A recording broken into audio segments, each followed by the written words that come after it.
And you live here across the street? I live right here in that building with the bedroom light on. And what is this complex called? Edmonds Highlands. Edmonds Highlands. You lived here for how long? 2.5 years. 2.5 years. So you obviously know the area, but let's focus on the morning. What happened? When did things start getting unusual for you? Okay, at 3:45 I heard a loud explosion, and we've had recent car break-ins. So I looked out the window and kind of scanned the parking lot, and I didn't see anything.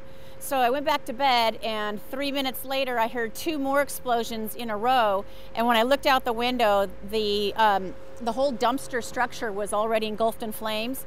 And from my window, the flames were coming up higher than this building because embers were already floating up into the trees. So I called it in, and I was the first one to call it in. And by then, by the time I walked down the driveway, it had already gone into the main deli.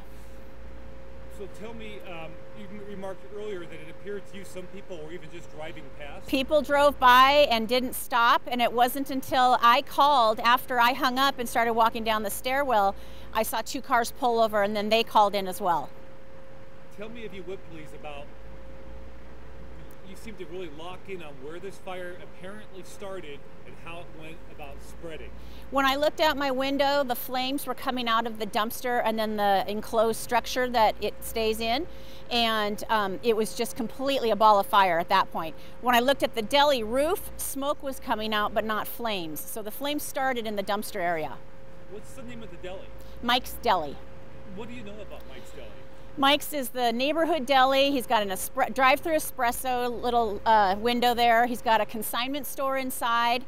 He runs the fireworks stand every year. He's just a main fixture for Edmonds and for Edmonds Way. So when you described the height of this fire, it was obviously a very intense situation. Very intense. It made me think that there had to be some kind of maybe chemicals or paint or something stored also in that area, because it took over 30 minutes for them to get the flames out in that little structure. But just from where I could see from my bedroom window, the flames were at least 20 feet high. And there's a building right behind a housing house or apartment building. So I was worried about the flames spreading up the hillside.